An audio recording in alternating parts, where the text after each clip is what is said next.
Hello everybody and welcome to another video on the Psionics channel. Today we will be talking about a very pressing issue that affected all of Chapter 5. We're going to be talking about mid-game and the gameplay loop of Chapter 5.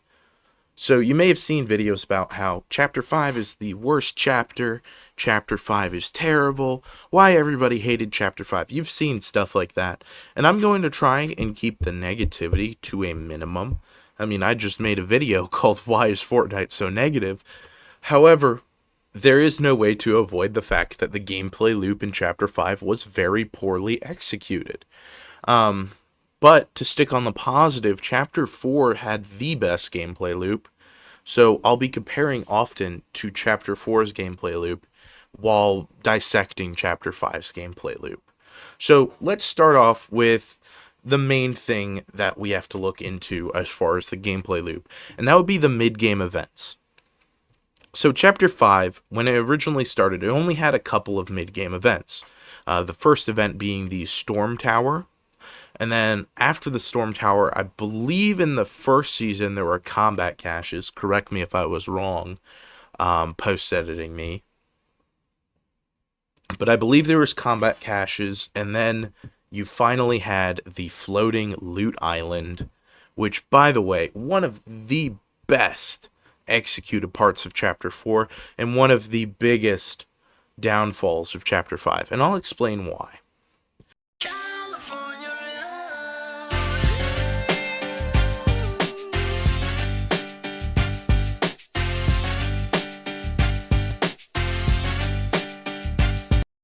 So to start off, let's analyze the Storm Tower. Storm Towers are extremely powerful. If you get a Storm Tower in the start of the game, you are set for the rest of the game. You know where the circle is going to pull, you can tell where dead side of zone is, and you can head over there, not encounter anybody, and get just free storm surge damage if you're playing competitive. Or if you're playing normally, you can play either on the aggressive side of Storm, or you can play on the safe side of Storm, depending on how badly you want to go for a win versus how badly you want to go for kills. And being able to know where the next circle is, you can already plan yourself to be on the edge where people will have to push into. So that's why the Storm Tower was extremely powerful, and it was in Chapter 4 as well, so there's no change to that. That's a fantastic part of the gameplay loop. I mean, it might actually be too powerful. I believe the Storm Tower, if they wanted to actually execute it well, it should only apply for the next 2 or 3 circles. But that's a whole other discussion. Combat caches, which if they weren't in, cut this out, but if they were, put this in. Combat caches are fantastic mid-game objectives because combat caches are only available to the player that has it marked unless you can find the combat cache within a 5-meter radius. So that means that your combat cache most likely won't get stolen. And then you have to hold your area until the combat cache is complete, and then you get your gold or purple loot depending on when you got to your combat cache. And the reason that combat caches are so well executed is that it essentially pings everybody within an area that the combat cache is being taken, and then you get a bunch of mini skirmishes around the combat cache, because who doesn't want purple or gold guns? Then finally, we have the weakest aspect of the starting gameplay loop of Chapter 5. That would be the island. I would normally call this the Mythic Loot Island. However, during Chapter 5, there was only one season in which mythics were specifically tied to the island, and that was Chapter 5, Season 3, where you had the mythic hand cannon. But other than that, there were no mythics specifically tied to the island, which meant why would you go there outside of getting a little bit of gold loot? And unlike the combat cache, this wasn't very early game, which means that you're really, in the end, not noticing a difference in your loot once you claim the combat island. And then what really happens is that the loot really isn't worth it. I mean, you get blue, purple, and gold guns, but by that late in the game, you should already have a full gold or purple loadout. And having a couple more isn't really going to help, especially when there's nothing very good up there that you really need. I mean, in the case of the past loot islands, you could always take the enhanced drum shotgun. You could always take the enhanced pulse rifle. Those were fantastic, and there was no reason to skip out on them. Meanwhile, now, by not having something that's very sought after at the loot island, people don't go to the loot island anymore to go and get that mythic item. Instead, you're just going up to the loot island if you're a little bit low on heals and you're just looking for that extra fizz bottle that you get from the loot island, which I believe the fizz bottle is like one of the most consistent things you could get from the loot island. So cheers to that, I guess. And then there is one other event that we have to talk about, and that would be the bunker. This was added in Chapter 5, Season 2, and it is by far the weakest event ever in Fortnite. This mid-game event is so terrible, and I have a couple of reasons why. Number one, the bunkers don't have any sort of player interaction, which means that it's not like a player goes to a bunker and then tries to claim it. It's not like a player has to break open a bunker with like C4 or something. No, it just opens randomly on a random circle. I believe it's like the third or the fourth, maybe even the fifth. I just remember being very late into the game. It opens up, and then you got all this loot that's just out in the open, and anybody can go get it. And most people don't go get it because it's just a couple of epic chests, a henchman chest, and then some of those weapon crates that give you the weapons with random attachments. The only reason you would be going to a weapon bunker is to respec your guns with attachments. But most people don't do that because it's so late in the game. They probably already found a gun with all the attachments they want, and it's really not going to make a difference if they go to the bunker. And then there's another inherent issue with the bunker. It's often camped. It's camped extremely heavily. So if you were to go into a bunker, you will usually have a guy who come wait around the right side of the bunker and get ready to shoot you when you're coming up. Or if you're playing build mode, they'll build the reinforced walls to trap you in the bunker in Storm. And then for the rest of the game, you're just really low HP if you made it out. Or you're dead in the bunker in Storm. So then the question really becomes, why did you even go to the bunker? Answer, you really shouldn't have.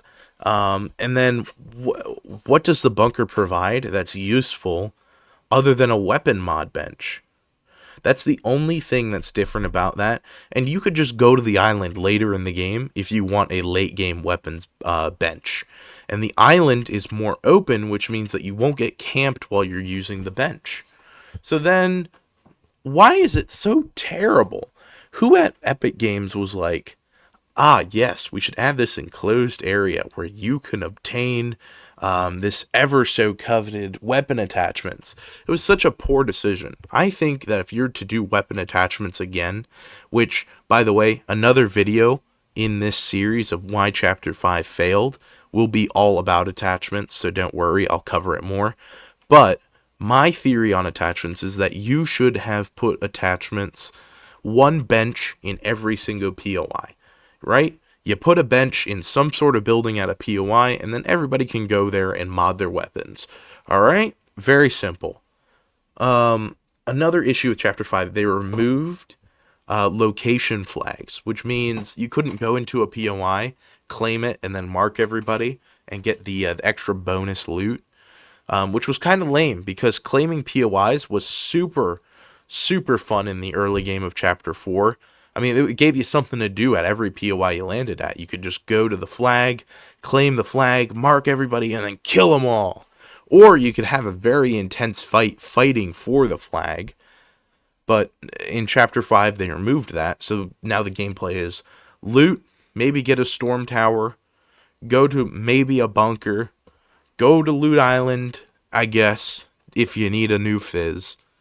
And then just wait out till the end game. There's no reason to go for any of the other things. I mean, you might land at a boss POI to start the match off, right? Get the medallion. but that's the only thing that helps you progress your game. The rest of the items, you could completely avoid them and just go open chests and get the same stuff. So, in the end, that's why the gameplay loop sucks. It sucks because opening chests is just a far more efficient manner of getting what you want than waiting around and claiming POIs, which leads to not finding players, having weird random fight locations that aren't really meant for it, like in open fields and all of that. And then, finally, you're going to end the game with mid-tier loot if you didn't loot or you didn't do any of the events. So in the end, it's just such a weak gameplay loop, and that's part of why Chapter 5 failed. That's why everybody sees this chapter so low.